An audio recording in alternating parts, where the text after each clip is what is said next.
प्यारे बच्चे नमस्कार। NCERT क्लास 12 फिजिक्स में मैं आपका स्वागत करता हूँ नए टॉपिक के साथ। और आज का हमारा टॉपिक है सिद्ध कीजिए कि दो आवेशित चालकों को जोड़ने पर ऊर्जा की हानि होती है। अर्थात हम बात करेंगे कि यदि हमारे पास दो आवेशित चालक है और उन दोनों आवेशित चालकों को एक चालक तार से जोड़ने पर जो ऊर्जा की हानि होती है उसका हम व्यंजक प्राप्त करेंगे। लेकिन हम टॉपिक शुरू करने से पहले मैं आपको बताना चाहता हूं कि यदि अभी तक आपने हमारे चैनल को सब्सक्राइब नहीं किया है तो प्लीज़ हमारे चैनल को सब्सक्राइब ज़रूर करें और बेल आइकॉन को भी प्रेस करें ताकि जब भी हम कोई नया वीडियो अपलोड करें तुरंत उसका नोटिफिकेशन सबसे पहले आपको मिल सके। तो हम चलते हैं टॉपिक को। और यहाँ हम मान लेते हैं कि हमारे पास दो आवेशित चालक है। ठीक है, हम यहाँ पर क्या मान लेंगे कि दो आवेशित चालक है, इसको हम नाम देते हैं चालक ए। और हमारे पास एक और आवेशित चालक है और इसको हम नाम देते हैं चालक बी। ठीक है, चालक ए और चालक बी दो हमारे पास एक आवेशित चालक है।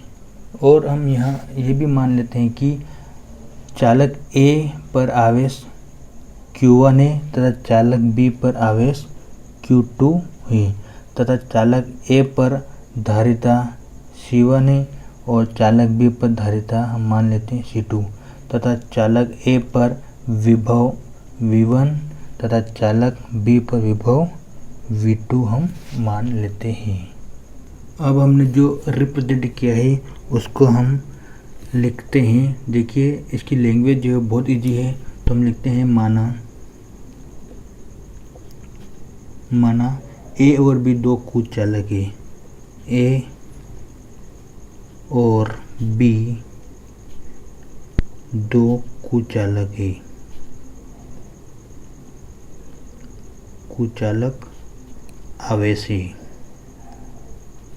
क्या लिखा हमने कि माना ए और बी दो कुचालक आवेश है जिसकी धारिता C1 व C2 तथा विभव V1 व V2 और आवेश Q1 व Q2 है। तो देखिए हमने क्या लिखा है कि ए और बी दो कुचालक आवेश है। तो यहाँ पर ए और बी दोनों क्या है, कुचालक आवेश है जिसकी धारिता यानी कि इन दोनों आवेशों की धारिता, ए की धारिता C1 है तथा बी की धारिता C2 है और ए का विभव V1 और बी का विभव V2 है। तो देखिए ए का विभव V1 तथा बी का विभव V2 है। इसी प्रकार आवेश Q1 और Q2 है यानी कि चालक ए का आवेश Q1 और चालक बी का आवेश Q2 है।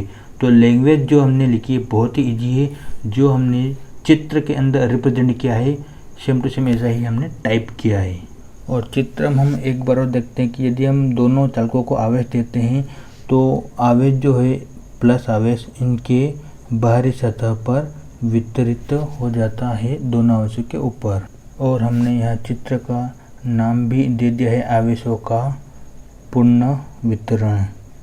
ये हमारे चित्र का नाम। चालकों को जोड़ने से पूर्व यानी कि हमारे पास जो दो चालक हैं इन चालकों को जोड़ने से पूर्व की हम बात करते हैं कि चालक ए पर कितनी ऊर्जा थी और चालक बी पर कितनी ऊर्जा थी। फिर हम बात करेंगे इनका ऊर्जा कैलकुलेशन के बाद बात करेंगे हम कि चालकों को जोड़ने के बाद की ऊर्जा। तो सबसे पहले हम अभी फ़िलहाल बात करेंगे कि चालकों को जोड़ने से पूर्व अर्थात इन दोनों चालकों को जोड़ने से पूर्व की ऊर्जा। तो चालक ए की ऊर्जा, तो हम सबसे पहले बात करेंगे जो हमारे पास चालक ए है इसकी ऊर्जा जोड़ने से पूर्व।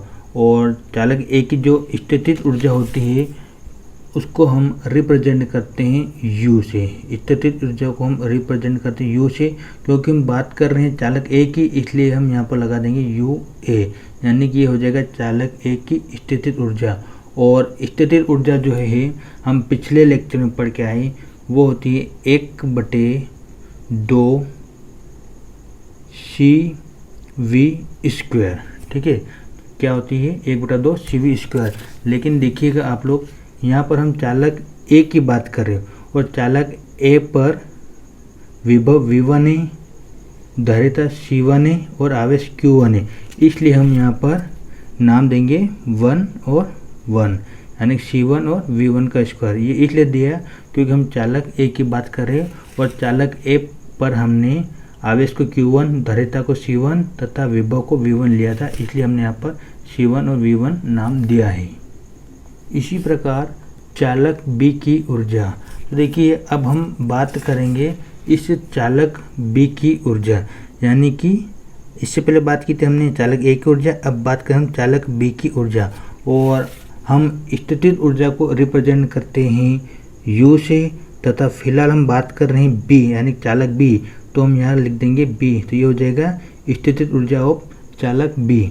और स्थितिज ऊर्जा जो होती है 1/2 CV²।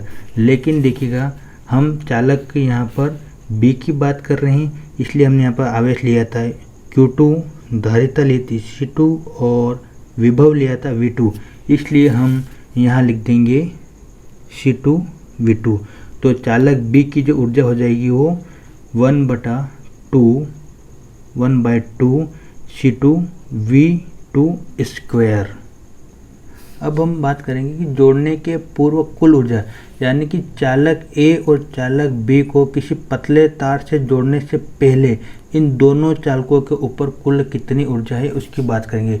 तो हमने यहाँ पर लिखा है कि जोड़ने से पूर्व कुल ऊर्जा, और कुल ऊर्जा को हम रिप्रेजेंट करेंगे U से इस तथा, और कुल ऊर्जा यानी कि दोनों चालक A और चालक B की ऊर्जा ऐड हो जाएगी, यानी UA प्लस UB। अब देखिए हम जोड़ने से पूर्व की कुल ऊर्जा की बात कर रहे हैं, इसलिए इसको नाम देंगे U1। तो U1 यानी कि कुल स्थितिज ऊर्जा जोड़ने से पूर्व UA प्लस UB। अभी हमने यहाँ UA का मान निकाला और UB का भी मान निकाला, ये UA और UB का मान हम यहाँ पर रख देंगे। तो देखिए मान रखने के बाद हो जाएगा U1 इक्वल, UA का मान रखेंगे हम ये वाला 1/2 C1 V1² प्लस, अब UB का मान रखें हम यहाँ से, ये हो जाएगा 1/2 C2 V2²। अब देखिएगा कि यहाँ पर 1/2 और 1/2 दोनों में कॉमन है, सेम है, इसलिए हम 1/2 को कॉमन ले लेंगे, तो ये हो जाएगा 1/2 कॉमन आ जाएगा। तो हमारे पास यहाँ बचा है C1 V1² प्लस ये 1/2 तो कॉमन में बाहर चला गया, इसलिए यहाँ पर बचेगा C2 V2² और ब्रैकेट क्लोज, और हम इसको नाम दे देते हैं इक्वेशन नंबर 1। तो हमारे पास जो U1 जो आया है, ये U1 की जो स्थितिज ऊर्जा है दोनों चालकों के जोड़ने से पूर्व की स्थितिज ऊर्जा है। अभी हमने दोनों चालकों को नहीं जोड़ा है, इसलिए जो दोनों चालकों को जोड़ने से पूर्व स्थितिज ऊर्जा जो आई है ये 1/2 कोष्टक के अंदर C1 V1² plus C2 V2², ये स्थितिज ऊर्जा जोड़ने से पूर्व की है। अब हम बात करेंगे कि दोनों चालकों को जोड़ने के पश्चात ऊर्जा। अब हम बात करेंगे चालकों को जोड़ने के पश्चात, यानी कि हमारे पास जो चालक A और चालक B है, इन दोनों चालकों को हम एक चालक तार से जोड़ देते हैं, और चालक तार से जोड़ने के बाद इनकी ऊर्जा कितनी होती है इसकी हम बात करते हैं। तो हमने क्या किया, एक पतले तार से दोनों चालकों को जोड़ दिया। अब यहाँ पर ध्यान अपने को ये रखना है कि जोड़ने के बाद इन दोनों चालकों का जो विभव रहेगा वो एक जैसा हो जाएगा, अर्थात विभव अब जो बन जाएगा वो सिर्फ V हो जाएगा, V1 और V2 से हट जाके इन दोनों चालकों का विभव V हो जाएगा। चालक A की ऊर्जा, यानी कि जोड़ने के बाद हम चालक इस A की ऊर्जा की स्थितिज ऊर्जा की हम बात करेंगे, तो स्थितिज ऊर्जा को हम रिप्रेजेंट करते हैं UA से, लेकिन जोड़ने के पश्चात की बात करें इसलिए हम यहाँ पर नाम देंगे UA'। और हम जानते हैं स्थितिज ऊर्जा जो होती है 1/2 CV², और हमने जस्ट अभी बताया कि जोड़ने के पश्चात जब हम इसको पतले तार से जोड़ देते हैं तो इनका विभव सेम हो जाएगा, इसलिए विभव तो V ही रहेगा। और धारिता जो है चालक A पर C1 है, इसलिए हम इसको नाम देते हैं C1। तो जोड़ने के पश्चात चालक A की ऊर्जा, इसको हम रिप्रेजेंट करेंगे UA', इक्वल 1/2 C1V²। इसी प्रकार दोनों चालकों को जोड़ने के पश्चात चालक B की ऊर्जा, और हम स्थितिज ऊर्जा को रिप्रेजेंट करते हैं U से, लेकिन हम चालक B की बात करें इसलिए हम यहाँ लिख देंगे B, तथा जोड़ने के पश्चात की बात करें तो इसका नाम देते हैं U डैश। तो B की जो स्थितिज ऊर्जा होगी जोड़ने के पश्चात वो हो जाएगी UB डैश इक्वल 1/2 और CV²। तो विभव तो कॉमन हो जाएगा, लेकिन यहाँ पर जो C जो रहेगा ये 2 हो जाएगा, क्योंकि हमने चालक B पर धारिता को लिया था C2। इसलिए चालक B की जो ऊर्जा हो जाएगी UB डैश इक्वल 1/2 C2V²। अब जोड़ने के पश्चात कुल ऊर्जा, यानी कि इन दोनों आवेशित चालकों को जोड़ने के बाद कुल ऊर्जा कितनी होगी। तो जोड़ने के बाद कुल ऊर्जा हम उसको रिप्रेजेंट करेंगे U2, और हमने अभी निकाला था UA dash plus UB dash, अर्थात UA डैश चालक A की जोड़ने के पश्चात की ऊर्जा और UB डैश चालक B की जोड़ने के पश्चात कुल ऊर्जा, इन दोनों को हम प्लस कर देंगे तो ये हमारे पास टोटल फाइनली स्थितिज ऊर्जा आ जाएगी दोनों चालकों को जोड़ने के बाद। अब हम क्या करेंगे, यहाँ पर UA डैश और UB डैश का मान रखेंगे, जस्ट हमने अभी निकाले थे। तो हम UA डैश का मान 1/2 C1V² और UB डैश का मान 1/2 C2V² मान रखेंगे।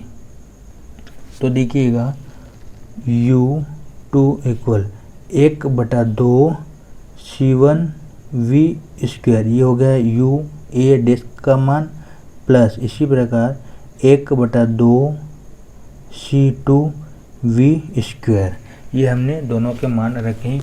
अब देखिए यहाँ पर 1/2 V² और 1/2 V², ये दोनों में सेम है, इसलिए हम इसको क्या करेंगे, यहाँ पर कॉमन ले लेंगे। तो ये हमारे पास बन जाएगा 1/2 V² को हमने कॉमन लिया, तो हमारे पास यहाँ बचा है C1 प्लस C2, और हम इसको नाम दे देंगे समीकरण नंबर 2। अब हम बात करेंगे ऊर्जा की हानि, अर्थात इन दोनों चालकों को जोड़ने के पहले कितनी ऊर्जा थी और दोनों चालकों को जोड़ने के बाद कितनी ऊर्जा थी। तो टोटल कुल कितनी ऊर्जा की हानि हुई है उसकी हम अब बात करेंगे। और ऊर्जा हानि को हम रिप्रेजेंट करते हैं डेल U, और डेल U इक्वल होता है U1 माइनस U2। U1 हमने माना था दोनों चालकों को जोड़ने से पहले की स्थितिज ऊर्जा, और U2 दोनों चालकों को जोड़ने के पश्चात स्थितिज ऊर्जा। अब हम यहाँ समीकरण 1 और समीकरण 2 से U1 और U2 के मान रख देंगे। तो हमने क्या किया है कि समीकरण 1 से V1 का मान रखा है 1/2 कोष्टक में C1V²+ प्लस C2V², और इसी प्रकार समीकरण 2 से U2 का मान रखा है 1/2 V² कोष्टक में C1 प्लस C2।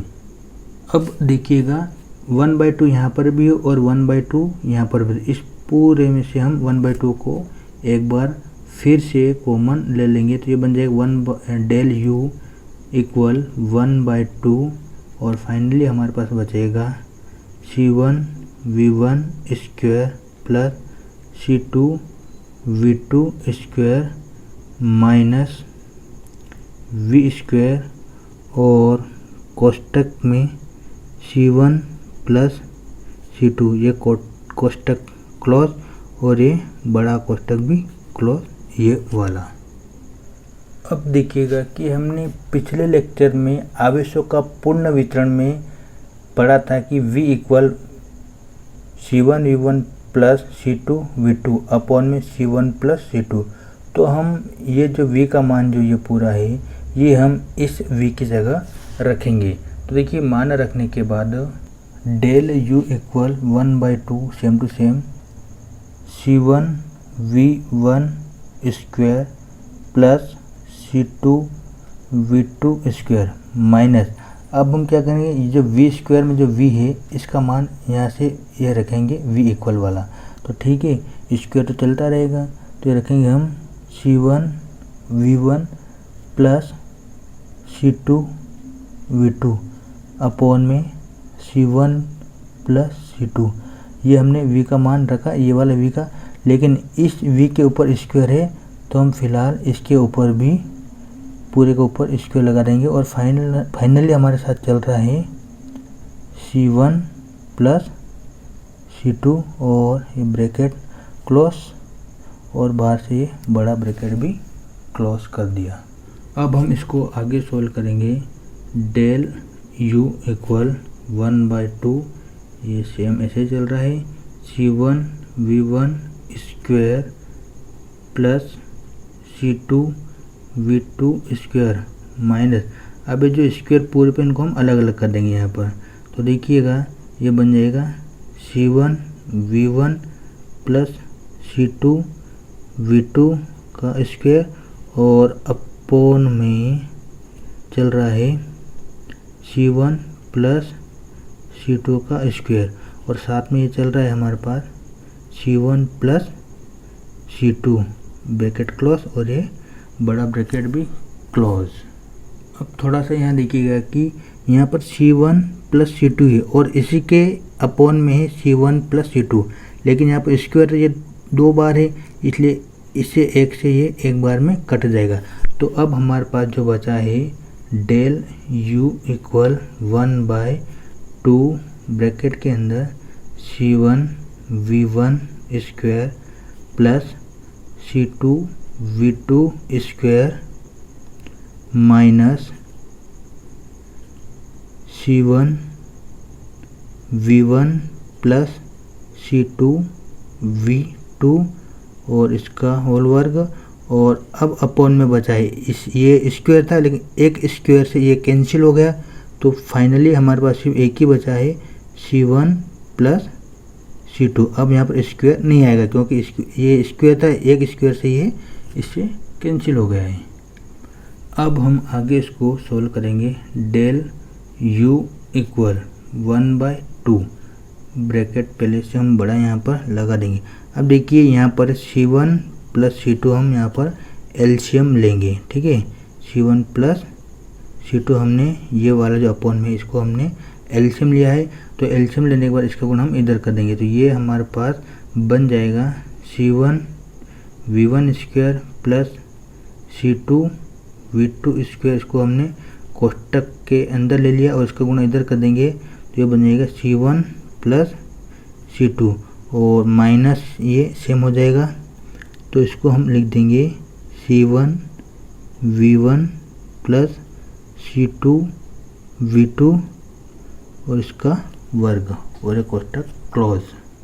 अब इसको आगे सोल्व करेंगे। तो डेल u इक्वल 1/2 ब्रैकेट, अब C1 प्लस C2 का गुणा हम इसको अंदर करेंगे, तो पहले हम C1 का गुणा इस पूरे ब्रैकेट में करेंगे, फिर C2 का गुणा इस पूरे ब्रैकेट के अंदर करेंगे। तो देखिए सबसे पहले हम C1 का गुणा इस ब्रैकेट के अंदर करेंगे, तो C1 का गुणा अगर मैं C1 से करूँगा तो ये हो जाएगा C1 स्क्वायर, V1 चल ही रहा है V1 स्क्वायर, क्या है कि हमने इस C1 का गुणा पहले इसमें किया, तो C1 और C1 मिलकर ये बन गया C1 स्क्वायर और V1 चल ही रहा, प्लस अब इसी C1 का गुणा हम इसमें करेंगे, तो ये बन जाएगा C2 C1 और V2 स्क्वायर।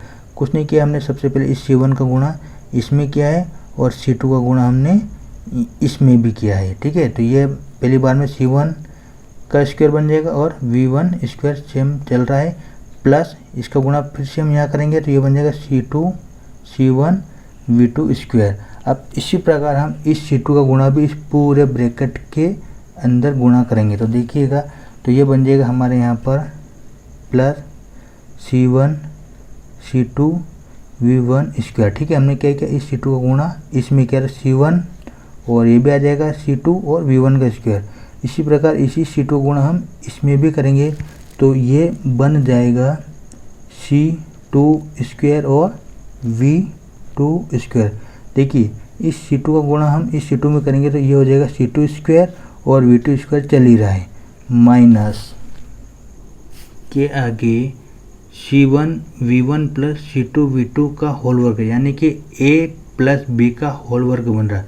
तो हम इस पूरे को A प्लस B का होल वर्ग से ओपन करेंगे। तो देखो कोष्टक तो फिलहाल अभी इसको ऐसे ही रहने देते, माइनस बाहर चल ही रहा है। A का वर्ग यानी C1 V1 का वर्ग, तो ये हो जाएगा A का वर्ग यानी C1 V1 का वर्ग। देखिए ये A का वर्ग यानी C1 का वर्ग और V1 का वर्ग।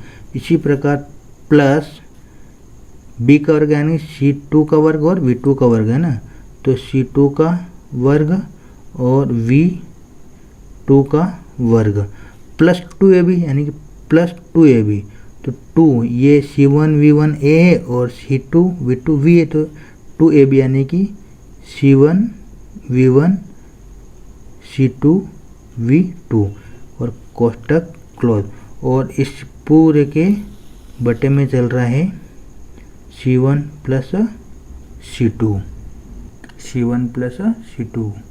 अब जो माइनस है हम इस माइनस का अंदर गुणा कर देंगे, इस ब्रैकेट के अंदर माइनस का हम गुणा कर देंगे तो ये बन जाएगा। तो हमने यहाँ तक तो पूरा सेम लिखा है, C1 V1 square C1 V1 square C2 V1 V2 square C2 V2 V2 square C1 C2 V1 square C1 C2 V1 square और C2 का स्क्वायर V2 का स्क्वायर C2 का स्क्वायर V2 स्क्वायर। अब जो minus इसका अंदर multiply करेंगे तो देखिए सब चिन्ह यहाँ पर चेंज हो जाएंगे, तो बनेगा सबसे पहले यहाँ पर हो जाएगा माइनस का C1 का स्क्वायर और V1 का स्क्वायर। ठीक है, अब ये माइनस प्लस माइनस हो जाएगा, ये C2 का स्क्वायर और V का स्क्वायर, सॉरी यहाँ पर ये V2 आएगा। ठीक, तो ये बनेगा V2 का स्क्वायर। और ये भी फिर इसी माइनस का गुणा हम यहाँ पर भी करने, तो माइनस प्लस माइनस हो जाएगा और ये बनेगा 2 C1 V1 C2 V2 और ब्रैकेट क्लोज। और इस पूरे के बटे में चल रहा था C1 प्लस C2। अब देखिएगा कि अंदर माइनस का मल्टीप्लाई करने के बाद ये बचा है, तो देखिए C1 का स्क्वायर और V1 का स्क्वायर प्लस में है और C1 का स्क्वायर और V1 का स्क्वायर यहाँ पर माइनस है, तो यहाँ पर ये दोनों क्या हो जाएंगे, कैंसिल हो जाएंगे। ठीक है, इसी प्रकार यहाँ पर C2 का स्क्वायर V2 का स्क्वायर प्लस में और C2 का स्क्वायर V2 का स्क्वायर माइनस में, तो प्लस माइनस भी कैंसिल हो गया। तो अब हमारे पास जो बचा है उसको हम लिख देंगे। तो हमने यहाँ पर लिखा है डेल U इक्वल 1/2, ये एक बार हमने लिखा C1 C2 V1 का स्क्वायर यानी 1 को हमने पहले आगे लिखा, फिर C1 C2 V2 का स्क्वायर C1 C2 V2 का स्क्वायर और माइनस में 2 C1 V1 C2 V2, तो इसको ऐसा लिख दिया थोड़ा सा माइनस में C1 C2 और V1 V2, कुछ नहीं किया इसको, C1 और C2 को हमने यहाँ पर पास में लिखा और V1 V2 और अपन में चल ही रहा है C1 प्लस में C2। अब देखिएगा कि इस स्टेप में C1 C2 यहाँ पर भी, C1 और C2 यहाँ पर भी और C1 C2 यहाँ पर, तो तीनों जगह से हम C1 C2 को कॉमन ले लेंगे। तो देखिए कॉमन लेने के बाद जो बचेगा डेल U इक्वल 1/2। अब हमने क्या किया, तीनों जगह C1 और C2 को कॉमन ले लिया, तो यहाँ से हमने C1 और C2 को कॉमन ले लिया। तो अब हमारे पास क्या बचा है, यहाँ से सिर्फ V1 का स्क्वायर और यहाँ से सॉरी ये V2 है ना, क्योंकि हमने यहाँ से ये V2 लिया था ना, प्लस ये V2 का स्क्वायर और यहाँ से भी C1 C2 बाहर चला गया, तो क्या बचा है -2 V1 V2 और ब्रैकेट क्लोज, तथा इसके अपन में बचा है C1 प्लस C2। ये हमारा कॉमन लेने के बाद की प्रोसेस है। अब आगे देखते हैं कि del U equal 1/2 C1 C2 और ब्रैकेट में देखिएगा यहाँ पर आपको कुछ समझना पड़ेगा कि यहाँ पर है V1 का स्क्वायर प्लस V2 का स्क्वायर -2 V1 और V2, तो देखिए ये बन रहा है A माइनस B का होल वर्ग बन रहा है, A का वर्ग प्लस B का वर्ग 2AB, यहाँ पर A जो है V1 है और B जो है V2 है। तो ये फाइनली हमारे पास बन जाएगा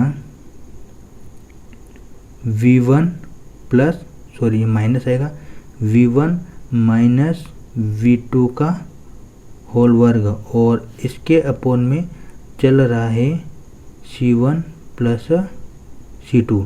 तो देखिए हम इसको ओपन करेंगे ना तो ये वाली स्टेप बन जाएगी, V1 का स्क्वायर तो V1 का स्क्वायर, V2 का स्क्वायर प्लस में तो V2 का स्क्वायर, माइनस 2V1 और V2।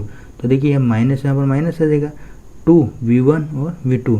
तो फाइनली ये पूरा बन जाएगा A माइनस B का होल वर्ग, यानी कि A का वर्ग प्लस B का वर्ग माइनस 2AB।